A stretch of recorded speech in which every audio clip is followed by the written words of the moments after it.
الله أعوذ بالله ذلك خير وأحسن تأويلا صدق الله العظيم মহান আল্লাহ তাআলা বলেন, হে ঈমানদারগণ, তোমরা আল্লাহর আনুগত্য করো, রাসূলের আনুগত্য করো, আরো আনুগত্য করো তোমাদের নেতা। অতঃপর কোনো বিষয়ে তোমাদের মধ্যে মতভেদ ঘটলে তা উপস্থাপিত করো আল্লাহ ও রাসূলের নিকট, যদি তোমরা আল্লাহ ও আখিরাতে ঈমান এনে থাকো।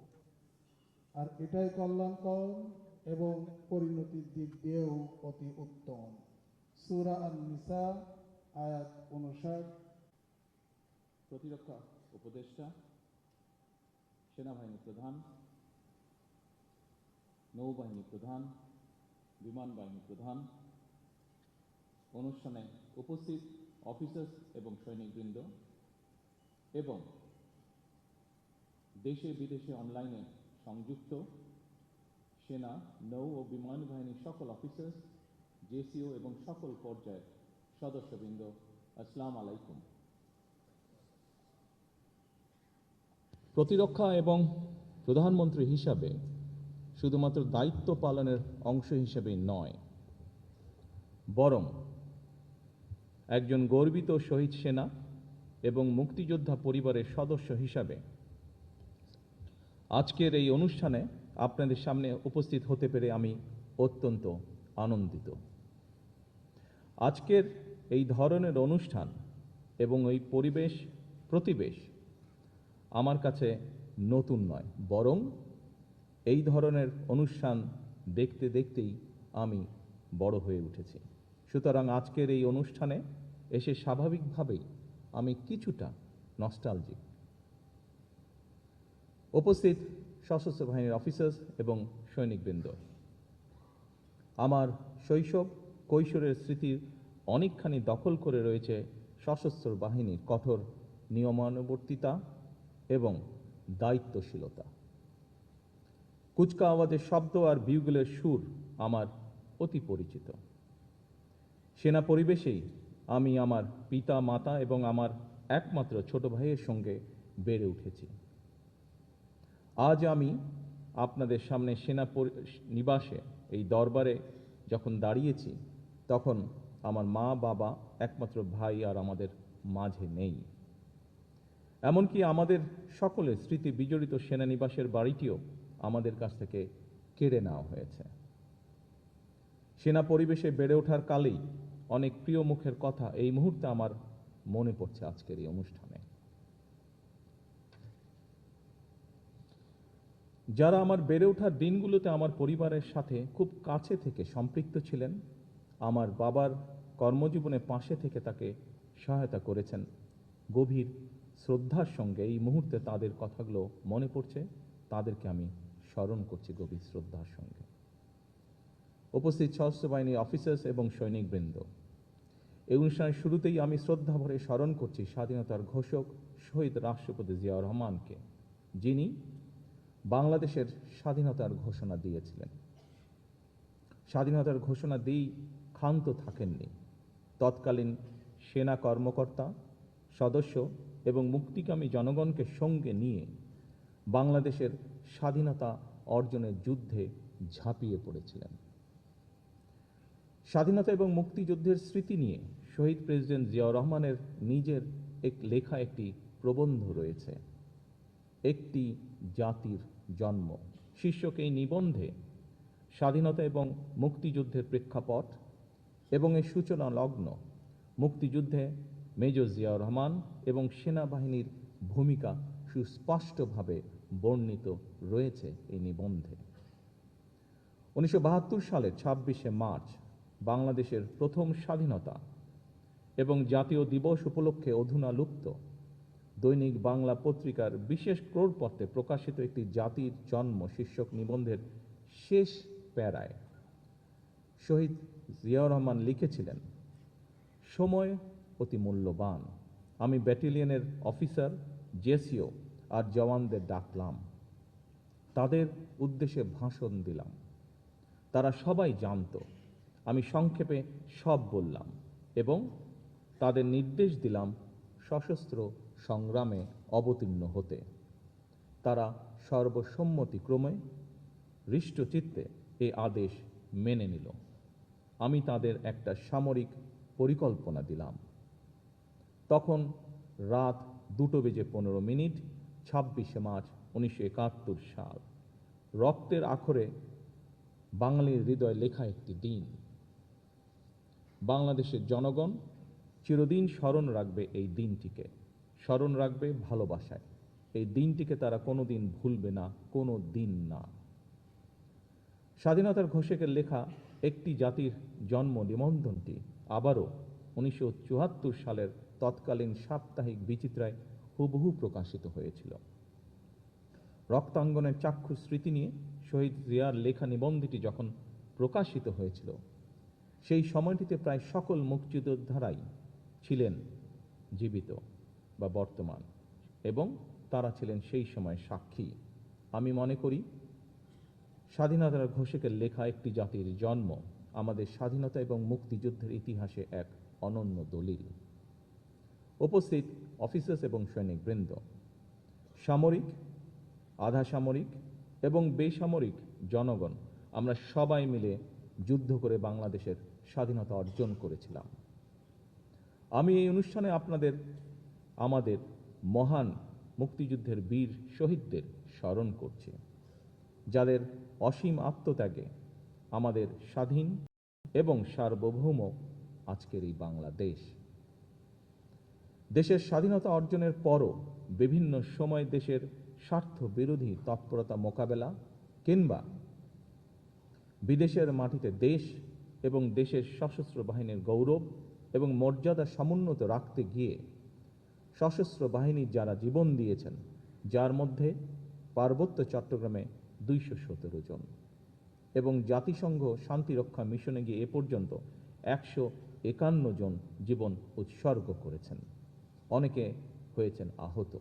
আমি তাদের আত্মদানকে কৃতজ্ঞতার সঙ্গে শ্রদ্ধা ভরে স্মরণ করছি। সশস্ত্র বাহিনীর উপস্থিত অফিসার্স এবং সৈনিকবৃন্দ, সশস্ত্র বাহিনী কেবল যুদ্ধকালীন প্রয়োজনে একটি অবশ্যম্ভাবী শক্তি নয়, বরং দেশের স্বাধীনতা সার্বভৌমত্ব রক্ষার অতন্দ্র প্রহরী হিসাবে ভূমিকা রাখার পাশাপাশি যে কোনো প্রাকৃতিক দুর্যোগ মোকাবেলা এবং রাষ্ট্রীয় সীমানার বাইরে জাতিসংঘ শান্তিরক্ষা মিশনের সদস্য হয়ে যুদ্ধ বিধ্বস্ত দেশের শান্তি প্রতিষ্ঠায় বাংলাদেশের সশস্ত্র বাহিনীর ভূমিকা বিশ্ব স্বীকৃত। 1971 সালে দেশের স্বাধীনতা অর্জনের যুদ্ধ, 1975 সালে 7ই নভেম্বরের সিপাহী জনতার ঐতিহাসিক বিপ্লব কিংবা 90-এর স্বৈরাচার বিরোধী আন্দোলনে সশস্ত্র বাহিনীর ভূমিকা দেশের স্বাধীনতা প্রিয় জনগণের কাছে ছিল অনুপ্রেরণার উৎস। 2009 সালে বিডিআর পিলখানায় পরিকল্পিত সেনা হত্যাযজ্ঞ চালিয়ে সেনাবাহিনীকে দুর্বল করে দেওয়া হয়েছিল। এরপর দীর্ঘ 1.5 দশকের শাসন শোষণের সময় দেশের সশস্ত্র বাহিনীকে বিতর্কিত করার অপচেষ্টাও চালানো হয়। 2024 সালে দেশ এবং জনগণের স্বাধীনতা রক্ষার যুদ্ধে সশস্ত্র বাহিনীর ভূমিকা দেশের স্বাধীনতা প্রিয় জনগণকে আশান্বিত করেছে। 2024 সালের 5ই আগস্ট পরবর্তী অস্থির সময়ে এবং দৃশ্যমান প্রশাসনিক অচলাবস্থাতেও সশস্ত্র বাহিনী অসাধারণ ভূমিকা পালন করেছে। এমনকি অন্তর্বর্তীকালীন সরকারের পুরো সময়টিতে আইন শৃঙ্খলা রক্ষা থেকে শুরু করে দেশের শিল্প অঞ্চল, নগর বন্দর এবং স্থবির হয়ে পড়া অর্থনীতির চাকা সচল রাখার ক্ষেত্রেও সশস্ত্র বাহিনীর ভূমিকা ছিল ইতিবাচক। গত 12ই ফেব্রুয়ারি মাসে অনুষ্ঠিত অবাধ, নিরপেক্ষ এবং গ্রহণযোগ্য নির্বাচন সম্পন্ন করার ক্ষেত্রে অন্তর্বর্তীকালীন সরকারের প্রতি সশস্ত্র বাহিনীর সহায়তা ছিল দেশ ও জনগণ এবং গণতান্ত্রিক বিধিবিধানের প্রতি সশস্ত্র বাহিনীর আস্থা ও বিশ্বাসেরই প্রতিফলন। উপস্থিত অফিসার্স এবং সৈনিকবৃন্দ, দীর্ঘ 18 বছর পর গত 26শে মার্চ নির্বাচন পরবর্তী গণতান্ত্রিক বাংলাদেশের 55তম স্বাধীনতা এবং জাতীয় দিবসে সাড়ম্বরে অনুষ্ঠিত হল রাষ্ট্রীয় কুচকাওয়াজ। অত্যন্ত সুশৃঙ্খল, পরিপাটি ও নজরকাড়া প্যারেড এবং প্রদর্শনীর জন্য আমি আপনাদেরকে বিশেষভাবে ধন্যবাদ জানাতে চাই। শৃঙ্খলা ও পেশাদারিত্বের এই অনন্য বহিঃপ্রকাশ কেবল সশস্ত্র বাহিনীর গৌরবই বৃদ্ধি করেনি, বরং দেশবাসীর সামনে দেশপ্রেমে উজ্জীবিত সুসংগঠিত সশস্ত্র বাহিনীর সাহসী প্রতিচ্ছবি তুলে ধরেছে, যা দেশবাসীকে করেছে গর্বিত। উপস্থিত অফিসার্স এবং সৈনিকবৃন্দ, স্বাধীনতার ঘোষক সাবেক সেনাপ্রধান শহীদ প্রেসিডেন্ট জিয়াউর রহমান, সাবেক প্রধানমন্ত্রী দেশনেত্রী মরহুমা খালেদা জিয়া বিশ্বাস করতেন এবং বর্তমান সরকারও বিশ্বাস করে, বাংলাদেশের ধর্মীয় সামাজিক মূল্যবোধে উজ্জীবিত দেশের জাতীয়তাবাদী শক্তি এবং সশস্ত্র বাহিনী যদি শক্তিমান এবং ঐক্যবদ্ধ থাকে, তাহলে বাংলাদেশকে কেউ কখনো পরাভূত করতে পারবে না। সশস্ত্র বাহিনীর আধুনিকায়নে স্বাধীনতার ঘোষক শহীদ রাষ্ট্রপতি জিয়াউর রহমান কিংবা সাবেক প্রধানমন্ত্রী ভূমিকা, দেশনেত্রী খালেদা জিয়ার ভূমিকা এবং গৃহীত পদক্ষেপ সম্পর্কে আপনারা সবাই কম বেশি অবগত আছেন। স্বাধীনতা পরবর্তী বাংলাদেশে বিশেষ করে সেনাবাহিনীর চরম অস্থিরতা, বিশৃঙ্খলা এবং চেইন অফ কমান্ডের চরম অবনতিতে সাবেক সেনাপ্রধান শহীদ জিয়াউর রহমানের দৃঢ় নেতৃত্বে সশস্ত্র বাহিনীকে পুনর্গঠিত করা হয়, সশস্ত্র বাহিনীতে শৃঙ্খলা পুনঃপ্রতিষ্ঠিত করা হয়। সেনাবাহিনী পুনর্গঠনের অংশ হিসাবে ভূ রাজনৈতিক বাস্তবতা বিবেচনায় শহীদ প্রেসিডেন্ট জিয়াউর রহমান পৃথক 5টি পদাতিক ব্রিগেডকে রূপান্তর করে 5টি পূর্ণাঙ্গ পদাতিক ডিভিশন গঠন করেন। পরবর্তীতে 6ষ্ঠ ডিভিশনের ভিত্তি স্থাপন করেন। তারই পরিকল্পনায় বাংলাদেশ সেনাবাহিনীকে ব্রিগেড কাঠামো থেকে ডিভিশনাল কাঠামোতে উন্নীত করা হয়। একটি স্বাধীন রাষ্ট্রের জন্য জাতীয় প্রতিরক্ষা নীতি অপরিহার্য। এই বাস্তবতা উপলব্ধি করে শহীদ জিয়াউর রহমান আভ্যন্তরীণ স্থিতিশীলতা ও বৈদেশিক ভারসাম্যের মধ্যে সেতুবন্ধন তৈরির লক্ষ্যে প্রথমবারের মতন সুনির্দিষ্টভাবে দেশের প্রতিরক্ষা নীতি প্রণয়ন করেন।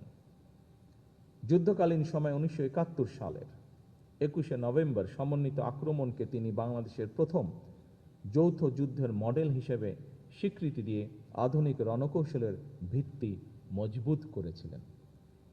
তিনি সশস্ত্র বাহিনীকে কেবল একটি সামরিক শক্তি হিসেবেই দেখেননি, বরং একে নৈতিক শক্তি এবং জনগণের প্রতি ভালোবাসার এক অনন্য মাত্রায় উন্নীত করেছিলেন। সামরিক শিক্ষা ও প্রাতিষ্ঠানিক উন্নয়নে শহীদ জিয়ার অবদান অনন্য। তারই হাত ধরেই 1977 সালে প্রতিষ্ঠিত হয় defence service command and staff college. এছাড়া উন্নত সামরিক প্রশিক্ষণের জন্য স্কুল অফ ইনফ্যান্ট্রি অ্যান্ড ট্যাকটিক্সকে সিলেটে স্থানান্তর এবং আধুনিকায়ন করা হয়। পাশাপাশি তিনি প্রতিরক্ষা শিল্পের বিকাশ এবং গোয়েন্দা কাঠামোর পুনর্গঠন করেন। নৌবাহিনীর সক্ষমতা বৃদ্ধির জন্য তিনি 1978 সালে যুক্তরাজ্য হতে অ্যান্টি এয়ারক্রাফট সক্ষমতা সম্পন্ন ফ্রিগেট বাংলাদেশ নৌবাহিনী জাহাজ আলী হায়দার এবং 1980 সালে 4টি পেট্রোল ক্রাফট অন্তর্ভুক্ত করেন।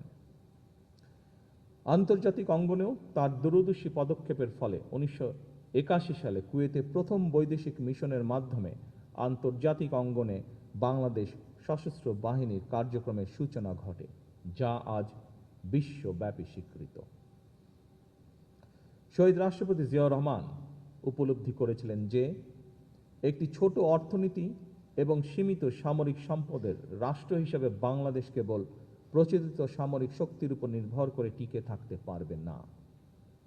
তাই তিনি প্রতিরক্ষা প্রস্তুতির অংশ হিসেবে টোটাল পিপলস ওয়ার বা সর্বাত্মক গণযুদ্ধের ধারণা সামনে আনেন, যার মূল দর্শন ছিল রাষ্ট্রের প্রতিরক্ষা কেবল সশস্ত্র বাহিনীর দায়িত্ব নয়, বরং এটি গোটা জাতির সম্মিলিত দায়। তার এই দর্শন তিনটি ভিত্তির উপর প্রতিষ্ঠিত: জনগণের সচেতনতা ও অংশগ্রহণ, একটি পেশাদার ও দক্ষ সশস্ত্র বাহিনী এবং একটি স্বনির্ভর প্রতিরক্ষা শিল্প। তিনি কেবল একটি সামরিক বাহিনী গড়ে তোলেননি, বরং একটি আত্মমর্যাদাশীল, শক্তিশালী এবং গণমুখী রাষ্ট্রের ভিত্তি স্থাপন করেছিলেন। উপস্থিত অফিসার্স এবং সৈনিকবৃন্দ, সশস্ত্র বাহিনীর আধুনিকরণে শহীদ জিয়ার অনুসৃত নীতি পদ্ধতি খালেদা জিয়ার সরকারও অব্যাহত রেখেছিলেন। বেগম খালেদা জিয়ার নেতৃত্বে বিএনপি সরকার 1991 সাল থেকে 1996 সাল এবং 2001 সাল থেকে 2006 সময়কালে আমাদের সশস্ত্র বাহিনীর শক্তি, দক্ষতা এবং সক্ষমতা বৃদ্ধির জন্য গ্রহণ করা হয় নানামুখী পদক্ষেপ। 1991 সালে বিএনপি সরকার দায়িত্ব নেবার পর আর্ম ফোর্সেস ডিভিশন পুনর্গঠন করে 3 বাহিনীর মধ্যে সমন্বিত ভূমিকার পথ প্রশস্ত করা হয়। এই সময় সেনাবাহিনীর সক্ষমতা বৃদ্ধিতে 21টি ট্যাঙ্ক, 670টি ATGM, 105টি APS, 37 মিলিমিটার বিমান বিধ্বংসী গান সহ ইউনিট গঠন, 74টি 122 mm গান সংযোজন, আর্মি এভিয়েশনের জন্য 3টি বেল হেলিকপ্টার সহ অনেক অস্ত্র এবং সরঞ্জাম সংযোজিত হয়েছিল।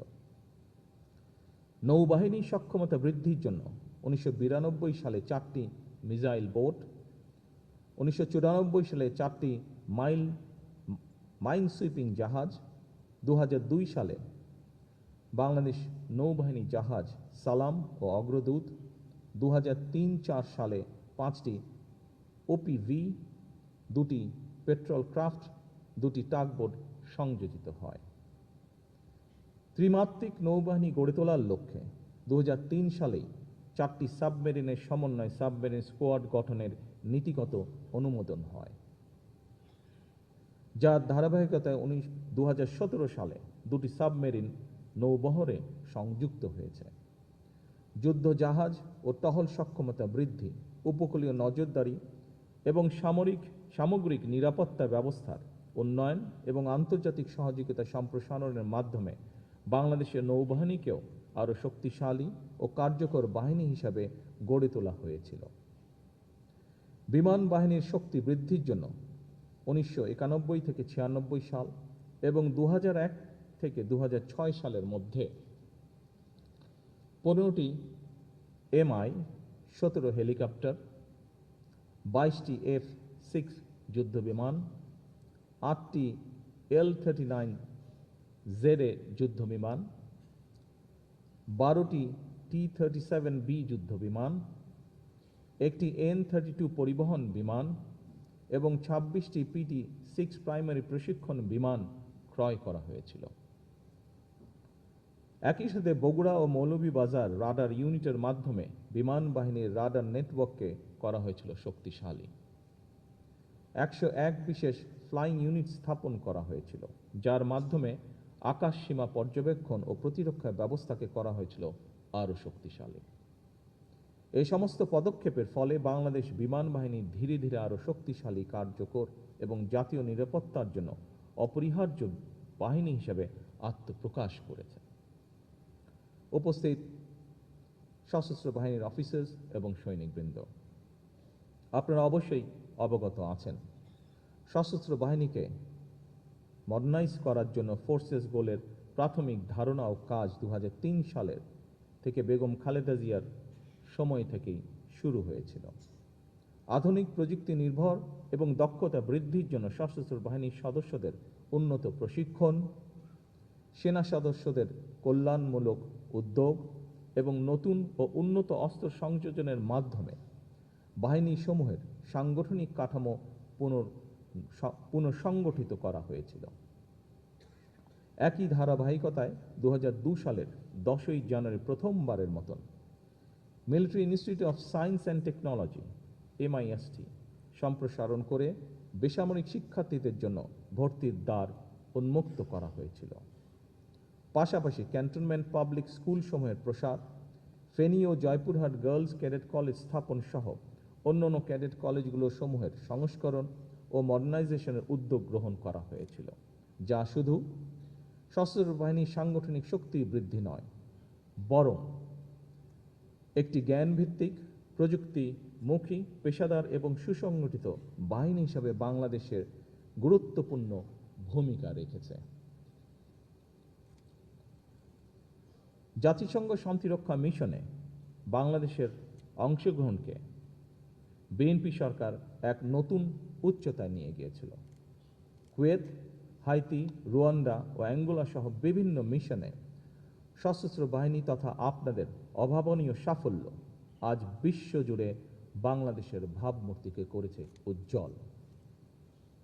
এছাড়াও বেগম খালেদা জিয়া সেনা সদস্যদের কল্যাণে প্রতিটি সেনানিবাসে আবাসন উন্নয়ন ও সিএমএইচের আধুনিকরণকে সর্বোচ্চ গুরুত্ব দিয়েছিলেন। সশস্ত্র বাহিনীর স্বাধীনতা সার্বভৌমত্ব রক্ষার অত্যন্ত প্রহরী এটি মরহুমা খালেদা জিয়া মনে প্রাণে বিশ্বাস করতেন। আর সে কারণেই আমরা দেখেছি, দেশবাসী দেখেছে, 2025 সালের 21শে নভেম্বর প্রচণ্ড অসুস্থতা সত্ত্বেও জীবনের ঝুঁকি নিয়ে হুইল চেয়ারে করে তিনি সেনানিবাসে উপস্থিত হয়েছিলেন। তার সেদিন সেনানিবাস থেকে ফিরে যাওয়ার পরে একদিন পরেই তিনি হসপিটালে অ্যাডমিট হয়েছিলেন এবং সেখান থেকে তিনি আর ফিরে আসেননি। এবং এটিই ছিল তার জীবনের সর্বশেষ অনুষ্ঠান। এর মাধ্যমে সশস্ত্র বাহিনী এবং প্রিয় বাংলাদেশের প্রতি বেগম খালেদা জিয়ার নিখাদ ভালোবাসা প্রতিফলিত হয়ে উঠেছিল। উপস্থিত সশস্ত্র বাহিনীর প্রিয় কর্মকর্তা এবং সদস্যবৃন্দ, সশস্ত্র বাহিনী কোনো নির্দিষ্ট ব্যক্তি, পরিবার কিংবা দলের সম্পত্তি নয়। সশস্ত্র বাহিনী একটি স্বাধীন রাষ্ট্রের শক্তি এবং মর্যাদার প্রতীক। রাষ্ট্রীয় সংবিধানের প্রতি দায়বদ্ধতা এবং জনগণের অবিচল আস্থাই হতে হবে সশস্ত্র বাহিনীর পথ চলার প্রধান ভিত্তি। দেশের স্বাধীনতা সার্বভৌমত্ব রক্ষা করাই আমাদের প্রতিটি সদস্যের একমাত্র এবং পবিত্র চূড়ান্ত দায়িত্ব। আমরা এমন এক সশস্ত্র বাহিনী চাই যাদেরকে বহিঃশক্তি সমীহ করবে আর দেশের জনগণ রাখবে আস্থায়। পেশাদারিত্বের প্রশ্নে কোনো আপোষ না করে সশস্ত্র বাহিনীকে সবসময় একটি সুউচ্চ আদর্শিক অবস্থানে থাকতে হবে। রাষ্ট্রীয় মর্যাদা রক্ষায় শহীদ রাষ্ট্রপতি জিয়াউর রহমান সশস্ত্র বাহিনীর প্রতিটি স্তরে দেশপ্রেমের যে অগ্নিশিখা জ্বালিয়ে দিয়েছিলেন তা যেন কখনো নিভে না যায়। 26শে মার্চ স্বাধীনতার ঘোষণা, 21শে নভেম্বর যৌথ সামরিক পূর্ণতা এবং 7ই নভেম্বর দেশপ্রেম ও পেশাদারিত্বের পুনর্জাগরণ, এই তিন অবিভাজ্য ধারা আমাদের সামরিক বাহিনীর, সশস্ত্র বাহিনীর ঐতিহ্যের মেরুদণ্ড। গণতান্ত্রিক দায়িত্ববোধ এবং দেশের সার্বভৌমত্ব অত্যন্ত প্রহরী হিসাবে নিজেদের প্রস্তুত রেখে এই বাহিনীর গৌরবোজ্জ্বল ইতিহাসকে আগামী প্রজন্মের অনুপ্রেরণা হিসেবে টিকিয়ে রাখা আমাদের সকলের সম্মিলিত অঙ্গীকার। উপস্থিত সশস্ত্র বাহিনীর অফিসার্স এবং সৈনিকবৃন্দ, আমাদের সামনে নতুন বাস্তবতা এসেছে। বর্তমান সময়ে যুদ্ধের ধরন পাল্টেছে, বদলেছে নিরাপত্তারও ধরন। আজ নিরাপত্তা মানে কেবল স্থল সীমান্তের সুরক্ষা নয়, এর সঙ্গে যুক্ত হয়েছে সমুদ্র, আকাশ, সাইবার স্পেস, তথ্য যুদ্ধ, প্রযুক্তি নির্ভর প্রতিরক্ষা, ড্রোন, কৃত্রিম বুদ্ধিমত্তা, উপকূলীয় নিরাপত্তা, জ্বালানি অবকাঠামো, সামুদ্রিক সম্পদ এবং আঞ্চলিক ভূকৌশলগত প্রতিযোগিতা।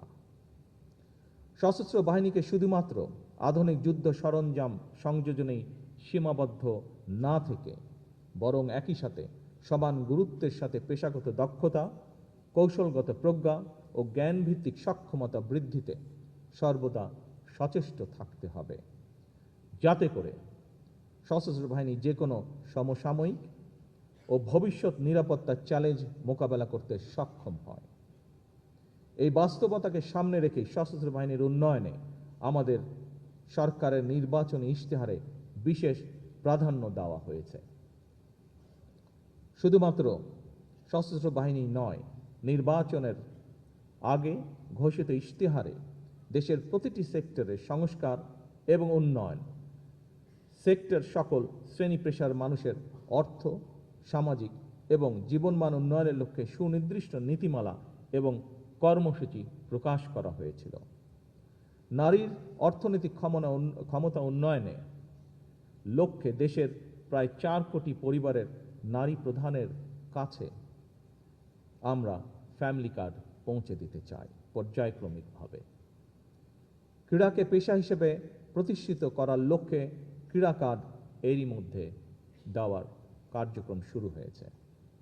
দেশের সকল মসজিদের ইমাম, খতিব, মুয়াজ্জিম এবং সকল ধর্মাবলম্বী ধর্মীয় প্রধানদের জন্য আর্থিক সম্মানের যে কমিটমেন্ট আমাদের ছিল, সেটির কাজও বর্তমান সরকার শুরু করেছে।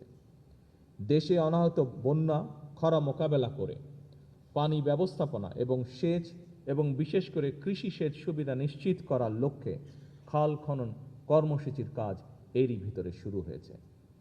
এভাবেই প্রতিটি কর্মসূচি বর্তমান সরকার ইতিমধ্যে পাইলট প্রজেক্ট হিসেবে বাস্তবায়ন শুরু করে দিয়েছে আলহামদুলিল্লাহ।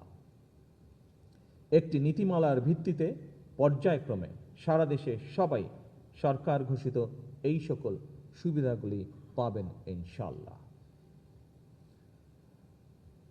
উপস্থিত সশস্ত্র বাহিনীর অফিসার্স এবং সৈনিকবৃন্দ, আগামী 14 এপ্রিল অর্থাৎ বাংলা নববর্ষের প্রথম দিন থেকে আমরা কৃষকদের জন্য কৃষক কার্ড প্রদান শুরু করতে যাচ্ছি। আমরা আশা করছি কৃষি অর্থনীতির বিকাশ এবং কৃষকদের জীবন মান উন্নয়নে কৃষক কার্ড অবশ্যই একটি গুরুত্বপূর্ণ ভূমিকা রাখবে।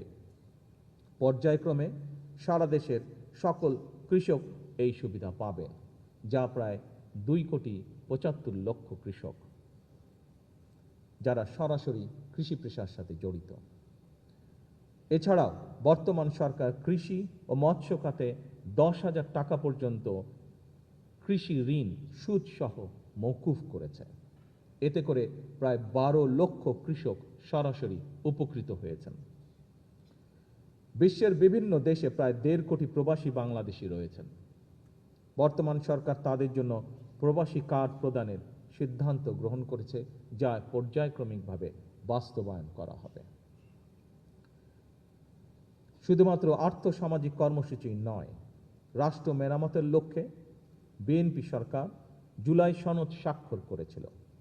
যেভাবে সনদ স্বাক্ষর করা হয়েছে, বর্তমান সরকার স্বাক্ষরিত সনদের প্রতিটি দফা যথাযথভাবে বাস্তবায়ন করতে বদ্ধপরিকর। আমাদের এসব কাজ করার উদ্দেশ্য হচ্ছে, বর্তমান সরকার বিশ্বাস করে দেশের স্বাধীনতা, সার্বভৌমত্ব নিরাপদ এবং সমন্বিত রাখতে শক্তিশালী সশস্ত্র বাহিনীর পাশাপাশি দেশের নাগরিকদের রাজনৈতিক এবং অর্থনৈতিক ক্ষমতা উন্নয়ন নিশ্চিত থাকা জরুরি। বর্তমান সরকার সশস্ত্র বাহিনীকে আরও শক্তিশালী করতে চায়। আমাদের সরকারের ভিশন হলো একটি আধুনিক, প্রযুক্তি নির্ভর এবং দ্রুত প্রতিক্রিয়াশীল সমন্বিত বাহিনী গড়ে তোলা। আমরা এমন সক্ষমতা অর্জন করতে চাই যা কেবল সীমান্ত রক্ষায় সীমাবদ্ধ থাকবে না, বরং আমাদের ক্রেডিবল ডিটারেন্স সম্ভাব্য প্রতিপক্ষকে আমাদের উপরে আক্রমণ করার চিন্তা থেকে নিরুৎসাহিত করবে। আজ এবং আগামীর বৈশ্বিক চ্যালেঞ্জ সামনে রেখে জনস্বার্থ ও সার্বভৌমত্ব রক্ষায় আমরা প্রতিরক্ষা নীতিকে সম্পূর্ণভাবে ঢেলে সাজাতে চাই। সেনা, নৌ ও বিমান বাহিনীকে আরও দ্রুত প্রতিক্রিয়াশীল এবং সমন্বিত ক্ষমতা সম্পন্ন বাহিনী হিসাবে গড়ে তুলতে চাই। দেশের প্রতিরক্ষা ব্যবস্থাকে আমরা এমনভাবে উন্নত করতে চাই যাতে জাতীয় সার্বভৌমত্ব রক্ষায় একটি বিশ্বাসযোগ্য, এবং কার্যকর প্রতিরোধ ক্ষমতা গড়ে ওঠে। আমরা এমন একটি আধুনিক জাতীয় নিরাপত্তা কৌশল ও প্রতিরক্ষা নীতি প্রণয়ন করতে চাই, যা বাংলাদেশের বাস্তবতা, জাতীয় স্বার্থ এবং ভবিষ্যৎ হুমকিকে সামনে রেখে আমাদের নিরাপত্তা নিশ্চিন্তা হবে বাংলাদেশ কেন্দ্রিক, জনগণ কেন্দ্রিক এবং অবশ্যই রাষ্ট্রীয় মর্যাদা কেন্দ্রিক।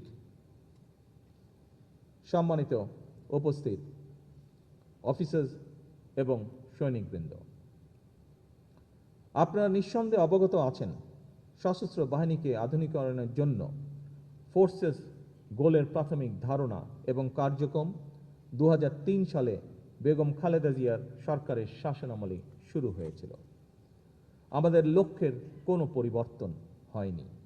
আমরা এমন একটি সেনাবাহিনী গড়ে তুলতে চাই যা হবে স্মার্ট, প্রযুক্তি নির্ভর, দ্রুত প্রতিক্রিয়াশীল ও যুগ উপযোগী, যেখানে আমাদের ফাইটিং আর্মস হবে আধুনিক, সজ্জিত ও উচ্চশিক্ষিত, ম্যানুভার সক্ষম এবং দ্রুত মোতায়েনযোগ্য। একই সঙ্গে আমাদের গোলন্দাজ শক্তিকে আরও নির্ভুল, দূরপাল্লার ও প্রযুক্তি নির্ভর এবং আকাশ প্রতিরক্ষা ব্যবস্থাকে আধুনিক, বহুমাত্রিক ও কার্যকর করে গড়ে তোলা হবে।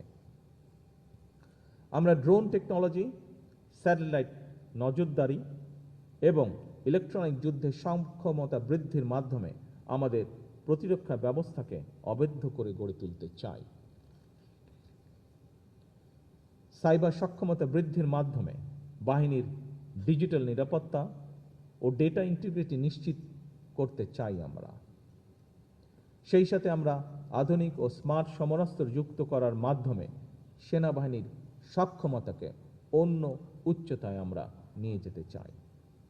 নৌ নিরাপত্তাকে আমাদের সরকার বিশেষ গুরুত্ব দিচ্ছে। বঙ্গোপসাগর, সমুদ্রপথ, সামুদ্রিক সম্পদ, ব্লু ইকোনমি বা সুনীল অর্থনীতি, উপকূলীয় প্রতিরক্ষা এবং সামুদ্রিক যোগাযোগ নিরাপদ রাখা আমাদের সরকারের অন্যতম প্রধান জাতীয় অগ্রাধিকার। আমাদের বিশাল সমুদ্র সীমা এবং সুনীল অর্থনীতি সুরক্ষা নিশ্চিত করতে সেনাবাহিনীকে একটি শক্তিশালী ব্লু ওয়াটার নেভি হিসেবে গড়ে তুলতে চাই আমরা, যেখানে আধুনিক ফ্রিগেট, সাবমেরিন এবং অত্যাধুনিক সোনার ও রাডার সিস্টেমের সমন্বয়ে আমাদের সামুদ্রিক সার্বভৌমত্ব হবে সুসংহত। বিমান প্রতিরক্ষা নজরদারি, দ্রুত মোতায়েন, আকাশ সীমা সুরক্ষা এবং প্রযুক্তি ভিত্তিক সক্ষমতা বৃদ্ধির জন্য বিমান বাহিনীর মডার্নাইজেশন অব্যাহত রাখতে চাই আমরা। আকাশ সীমা রক্ষায় অত্যাধুনিক মাল্টিরোল যুদ্ধ বিমান সংযোজন এবং বহুস্তরীয় সমন্বিত বিমান প্রতিরক্ষা ব্যবস্থা স্থাপন করে আমাদের বিমান বাহিনীকে একটি নতুন উচ্চতায় নিয়ে যাওয়ার প্রত্যয় আজকের এই অনুষ্ঠানে আমি ব্যক্ত করছি। 3 বাহিনীর মধ্যে আধুনিক জয়েন্ট অপারেশন নীতি এবং C4I অর্থাৎ কমান্ড, কন্ট্রোল, কমিউনিকেশন, কম্পিউটার্স এবং ইন্টেলিজেন্স সিস্টেমের আধুনিকায়ন আমাদের যে কোনো সংকটকালীন মুহূর্তে দ্রুত সিদ্ধান্ত গ্রহণ ও কার্যকর মোতায়েন নিশ্চিত করবে। সেই সাথে সীমিত সম্পদের সর্বোচ্চ ব্যবহার নিশ্চিত করে আমাদের সশস্ত্র বাহিনী দেশের সার্বভৌমত্ব রক্ষা, জনগণের দুর্যোগে পাশে দাঁড়ানো এবং আন্তর্জাতিক অঙ্গনে বাংলাদেশের মর্যাদা সমুন্নত রাখতে সক্ষম হবে। একটি আত্মমর্যাদাশীল, আত্মনির্ভরশীল প্রতিরক্ষা সক্ষমতা অর্জন করতে প্রয়োজনীয় সামরিক সরঞ্জামাদি তৈরি তথা দেশীয় প্রতিরক্ষা শিল্প তোলার পরিকল্পনাও আমাদের রয়েছে, যা আমি বাহিনী প্রধানদের সাথে এরই ভিতরে আলোচনা করেছি। এই পরিকল্পনায় টেকনোলজি ট্রান্সফারের মাধ্যমে নিজস্ব প্রযুক্তিতে অস্ত্র, গোলাবারুদ ও সামরিক সরঞ্জামাদি নির্মাণে সর্বোচ্চ জোর দেওয়া হবে। পরিকল্পনা সফল হলে এটি নিঃসন্দেহে আমাদের জাতীয় নিরাপত্তার পাশাপাশি প্রযুক্তি, কর্মসংস্থান এবং কৌশলগত স্বাধীনতাও বাড়াবে আমাদের। পরিকল্পনা বাস্তবায়ন করা গেলে আমরা আশা করি একটি অংশ নিজেরাই তৈরি করতে সক্ষম হব আমরা ইনশাআল্লাহ। আন্তর্জাতিক অঙ্গনে আমাদের বাহিনীর গৌরবোজ্জ্বল ভাবমূর্তি বজায় রাখা হবে আমাদের অগ্রাধিকার। বিশ্ব শান্তি রক্ষায় জাতিসংঘ শান্তিরক্ষা মিশনে আমাদের যে সাফল্য রয়েছে, আগামী দিনেও আমরা সেই সাফল্যের ধারা অব্যাহত রাখবো ইনশাআল্লাহ। বহির্বিশ্বে দেশের মর্যাদা উজ্জ্বল করতে আমাদের সততা, আপনাদের সততা, শৃঙ্খলা এবং দায়িত্বশীলতা একটি শক্তিশালী কূটনৈতিক হাতিয়ার হিসেবেও কাজ করবে। বর্তমান সরকার মিলিটারি টু মিলিটারি পার্টনারশিপ উন্নয়নের মাধ্যমে আঞ্চলিক ও আন্তর্জাতিক বন্ধুত্বকে আরও সুদৃঢ় করতে চায়। নতুন প্রজন্মের সেনা সদস্যদের দেশপ্রেম, সাহস ও প্রজ্ঞাকে আমরা আধুনিক প্রযুক্তির সাথে সমন্বয় করে একটি বিশ্বমানের স্মার্ট ও পেশাদারিত্ব সশস্ত্র বাহিনী গড়ে তুলতে চাই ইনশাআল্লাহ। আজ আপনাদের সামনে আমি সশস্ত্র বাহিনী নিয়ে বর্তমান সরকারের কিছু পরিকল্পনা এবং পদক্ষেপের কথা বলেছি। একই সঙ্গে আমি বিগত 1.5 দশকের সময় কিছু তপ্ত ও তিক্ত বাস্তবতাকেও আপনাদের সামনে তুলে ধরতে চাই। এই সময়টিতে পিলখানায় বিডিআর সদর দপ্তরে সংগঠিত বেদনা বিধুর অধ্যায় আজও আমাদের হৃদয় এক গভীর ক্ষত হিসাবে রক্তক্ষরণ ঘটায়। সেই ট্র্যাজেডিতে আমরা আমাদের শ্রেষ্ঠ সন্তানদেরকে হারিয়েছি, যার সুষ্ঠু তদন্ত ও ন্যায় বিচার নিশ্চিত করা বর্তমান সরকারের একটি অন্যতম অঙ্গীকার। এমন বাস্তবতায় আজ আমি আপনাদের আশ্বস্ত করতে চাই, রাজনৈতিক কারণে কিংবা ন্যায় ও ন্যায্যতার ব্যত্যয় ঘটিয়ে যদি আপনাদের কারো প্রতি কোনো অবিচার করা হয়ে থাকে, বর্তমান সরকার সেটি যথানিয়মের প্রতিকার করার চেষ্টা করবে ইনশাআল্লাহ। কারণ আমরা মনে করি এটি কেবল একটি প্রশাসনিক পদক্ষেপই নয়, বরং সশস্ত্র বাহিনীর চেইন অফ কমান্ড এবং নৈতিক ভিত্তি প্রতিষ্ঠার জন্য একটি ইতিবাচক উদ্যোগ। আগামীতে আর কেউ কখনো অনিয়মের শিকার হবেন না, এটা আমাদের সরকারের প্রতিশ্রুতি ইনশাআল্লাহ। উপস্থিত বাহিনী প্রধানবৃন্দ, উপস্থিত অফিসার্স, উপস্থিত সৈনিকবৃন্দ, আমিও সেনা পরিবারেরই সন্তান। সঙ্গত কারণে সশস্ত্র বাহিনীর মনোজগতের সঙ্গে আমি নিবিড় সম্পর্ক অনুভব করি। এই বাহিনীর প্রতিটি সদস্যদের কল্যাণ ও তাদের পরিবারের সামাজিক নিরাপত্তার বিষয়ে অবশ্যই বর্তমান সরকার গুরুত্বের সাথে বিবেচনা করবে। সশস্ত্র বাহিনীর অবকাঠামোগত উন্নয়নের পাশাপাশি বর্তমান সরকার সশস্ত্র বাহিনীর সদস্যদের কল্যাণ, পরিবার, বাসস্থান, চিকিৎসা, প্রশিক্ষণ, ক্যারিয়ার উন্নয়ন এবং অবসরোত্তর মর্যাদাকেও গুরুত্বের সঙ্গে বিবেচনা করতে চায়। বেতন কাঠামো পুনর্মূল্যায়নের কাজ শুরু হলেও বর্তমান জীবনযাত্রার ব্যয়ের সাথে সামঞ্জস্য রেখে সশস্ত্র বাহিনীর জন্য একটি আধুনিক বেতন কাঠামো প্রণয়ন করার পরিকল্পনা আমাদের রয়েছে। চিকিৎসা নিশ্চিত করতে প্রতিটি ক্যান্টনমেন্টে সিএমএইচ-এর চিকিৎসা এবং আনুষঙ্গিক সুবিধা যথাসম্ভব বাড়ানোর পরিকল্পনাও আমাদের রয়েছে পর্যায়ক্রমিকভাবে। দুর্গম এলাকায় দায়িত্বরত সদস্যদের পরিবারের নিরাপত্তা এবং তাদের সন্তানদের উন্নত শিক্ষা নিশ্চিত করতে শিক্ষা প্রতিষ্ঠানে ভর্তি এবং বৃত্তির সুযোগ বাড়ানোর পরিকল্পনা আমাদের রয়েছে। শহীদ, যুদ্ধাহত এবং অবহেলিত পরিবারগুলোর মর্যাদা এবং পুনর্বাসন বর্তমান সরকারের অগ্রাধিকার তালিকার একটি। সেনানিবাসগুলোতে আবাসন এবং জীবনযাত্রার মান উন্নয়ন সহ তৃণমূল পর্যায়ে সেনা সদস্যদের জন্য অবসরোত্তর সামাজিক নিরাপত্তা ও আত্মমর্যাদাশীল অবস্থান নিশ্চিত করাও বর্তমান সরকার এ ব্যাপারে সচেতন।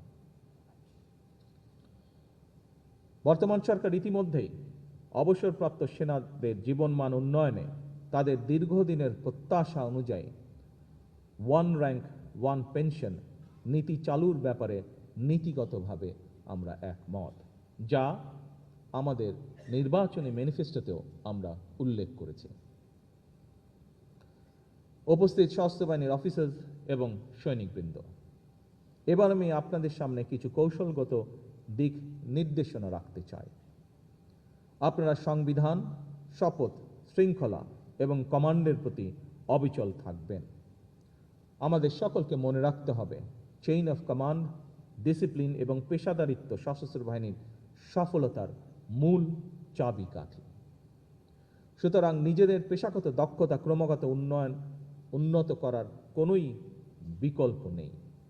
আধুনিক যুদ্ধক্ষেত্রে কেবল প্রযুক্তি দিয়ে নয়, বরং কৌশল এবং দক্ষতা দিয়ে মোকাবেলা করতে হয়।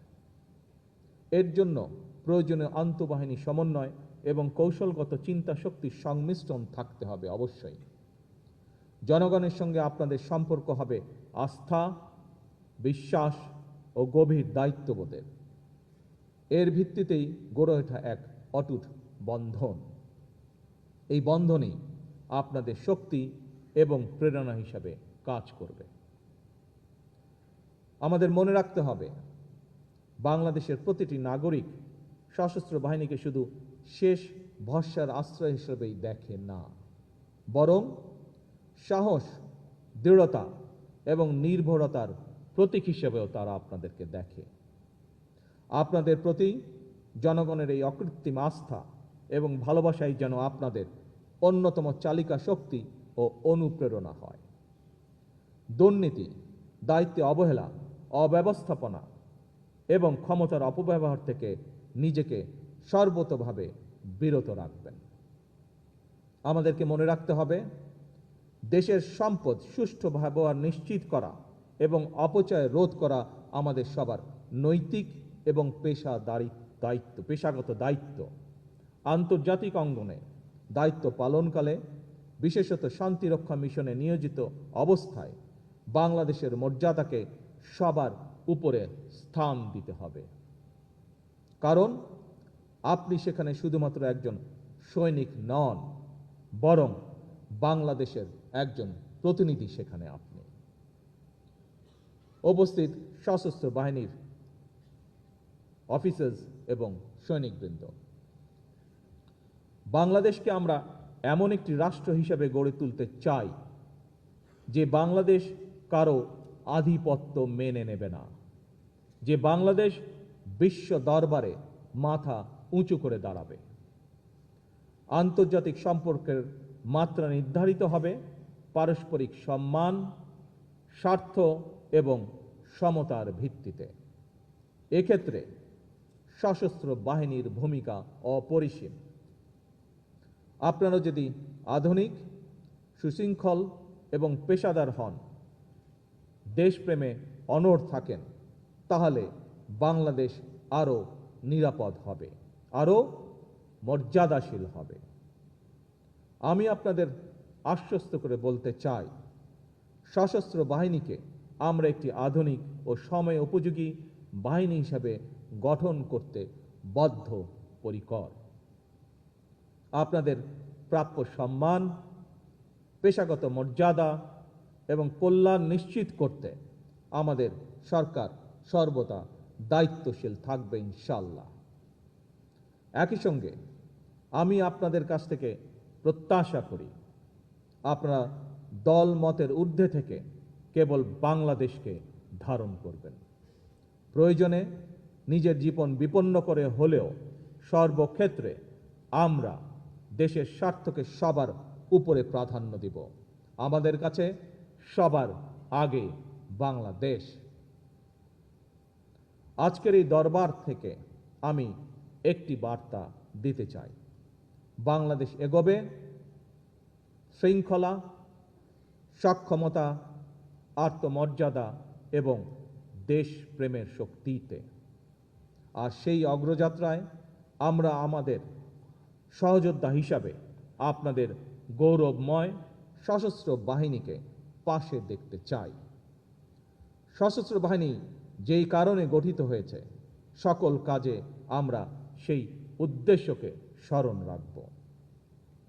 আমাদের সম্মিলিত প্রচেষ্টায় বাংলাদেশ সশস্ত্র বাহিনী হবে ইনশাআল্লাহ বিশ্বের অন্যতম শ্রেষ্ঠ, পেশাদার, আধুনিক ও মর্যাদাপূর্ণ বাহিনী। আসুন আমরা সবাই মিলে প্রতিজ্ঞা করি, বাংলাদেশের সার্বভৌমত্ব রক্ষা করব, সংবিধানের মর্যাদা সমুন্নত রাখব, জনগণের আস্থা অটুট রাখব এবং সর্বোপরি আমরা বাংলাদেশকে ভালোবাসব কর্মে, সততায়, শপথে এবং ত্যাগে। উপস্থিত সকল অফিসার্সবৃন্দ এবং সৈনিকবৃন্দ, বাংলাদেশের সশস্ত্র বাহিনী, আপনারা এদেশেরই সন্তান। এদেশের মাটি মানুষের সঙ্গেই আমার, আপনার, আমাদের সকলের বেড়ে ওঠা। সুতরাং এই মাটি ও মানুষের স্বাধীনতা এবং সার্বভৌমত্ব রক্ষা আমাদের সকলের ঈমানি দায়িত্ব। আমি গভীরভাবে উপলব্ধি করি, একজন সৈনিকের জীবন দেশের আরও ৮-১০ জন সাধারণ নাগরিকের মতো নয়, কিংবা সাধারণ একটি চাকুরি নয়। সৈনিক জীবন একটি বিশাল ত্যাগের নাম। এটি একটি পবিত্র শপথ এবং দেশের স্বার্থে প্রাণ উৎসর্গ করার এক চরম সংকল্প। সেই কাজটি আপনারা সাহসের সঙ্গে করছেন। আমি বিশ্বাস করি, আমরা সকলেই যদি যে যার অবস্থান থেকে যার যার ভূমিকা নিষ্ঠার সঙ্গে পালন করি, তাহলে দেশের স্বার্থ বিরোধীরা আর বাংলাদেশকে তাবেদার রাষ্ট্রে পরিণত করতে পারবে না ইনশাআল্লাহ। আমরা যদি একটি সমৃদ্ধ এবং স্বনির্ভর দেশ গড়তে পারি, তাহলে আমরা সবাই ভালো থাকব ইনশাআল্লাহ।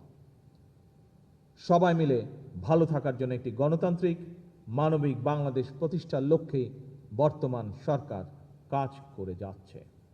আমরা সকলে ঐক্যবদ্ধ থাকলে, সকলে দেশের স্বার্থে থাকলে ইনশাআল্লাহ আমরা অবশ্যই বাংলাদেশকে আমাদের কাঙ্ক্ষিত বাংলাদেশ, প্রত্যাশিত বাংলাদেশ হিসেবে গড়ে তুলতে সক্ষম হব ইনশাআল্লাহ। মহান আল্লাহ আমাদের সহায় হন। আল্লাহ হাফেজ। বাংলাদেশ জিন্দাবাদ।